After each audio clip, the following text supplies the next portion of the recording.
Hey everybody, Jason Davids here. Welcome to the first ever show on Compass Football. Davis up front.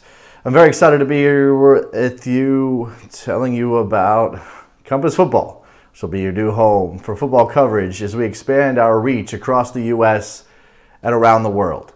I'm going to guess that you probably have questions. Hopefully I got a few answers. Let's start with what Compass Football is exactly and what it's not. It's not another YouTube channel turning out 5-minute videos on the latest transfer rumors. We'll definitely cover transfer rumors, but Compass Football won't fit into that particular category.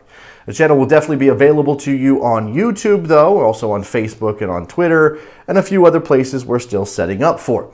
That should make it easy to find no matter how you usually watch things on the internet. Davis Up Front is the first show to debut on Compass Football. But we have a lot more in the works. Over the course of the next year, we'll be dropping new shows covering football from all angles. Almost everything we do will be interactive. This is 2018, so there's no reason we can't get your thoughts and opinions on a beautiful game on the air whenever you have them. Launching Compass Football required a lot more work and refining our programming, and will require a lot more after that. We'll be constantly changing, updating, and improving the look and feel of the shows as we go along. We could have waited to launch everything when it was completely perfect, but since your input is going to be a major part of what Compass Football becomes, we'll be pulling back the curtain. Make sure to follow us on all the usual social media, Twitter, Facebook, all those things. Instagram, @Compass Football. And let us know your questions and comments. All right, let's get started. Let's first all laugh at Leeds United. Unless, of course, you support Leeds United. Perhaps you're one of those people who woke up this morning thinking, all right, my team needs a new crest, and they're going to drop one. Well, this is what you got. What exactly is this? It's Leeds United's new crest as dropped by the team on Twitter this morning, celebrating fans at the heart of our identity. Well, that's very nice. Unfortunately, this looks like the generic logo of a team in Pro Evo Soccer or some team that you make up for your friends.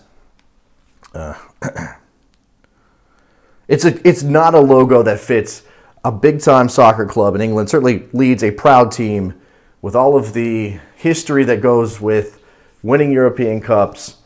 They've fallen on hard times over the last couple of decades, but that shouldn't mean that Leeds United fans should have to put up with this kind of garbage. What exactly?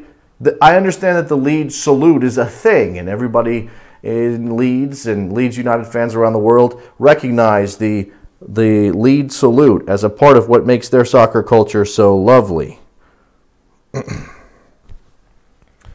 But this is an abomination. I got a couple of people who had their own say on what exactly is going on here. Perhaps we're talking about inspiration coming from something like, I don't know, The Wolf of Wall Street. Here's a little idea of where maybe the inspiration for the chest thumping action came from. Again, the Leeds salute, whatever that's about. Really getting into it. Now, this is clearly not something that's going to last. Already the club has taken a step back and said that perhaps they'll walk it back and create a different logo. We'll review the process on the Leeds United logo. It's good to see that the clubs are responding to their fan base, even if they don't get it right initially. If you remember last year, Everton released a new version of their logo, only to be derided by fans who necessarily asked the club to change the look and feel of what they thought was an unfortunate evolution of the Everton badge.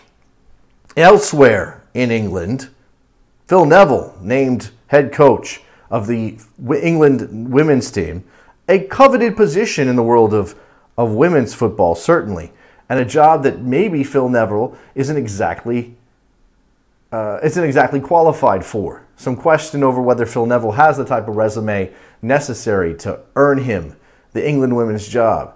Remember, Phil Neville has spent a little bit of time at Manchester United as an assistant in one of the worst years in recent memory. A little bit of time at Sevilla, half a year at Sevilla, and basically nothing else. So what makes him qualified to be the England manager? Now, Phil Neville also in trouble because once he was named England manager, it came out that he had several old tweets expressing sexist attitudes. Statement from Phil: following comments I made a number of years ago, I'd like to clarify that they were not and are not a true and genuine reflection of either my character or beliefs, and I would like to apologize. I am fully aware of my responsibilities as the England women's head coach, and I'm immensely proud of... What is he immensely proud of? He's honored to have been given the role. English people don't know how to write English words, apparently, or I don't know how to read them. I think it's a little bit of both. Now, obviously, Phil Neville wants to be England manager. For what reason? Well, according to Phil, so he can develop as a manager. Okay, so we're talking here. All right,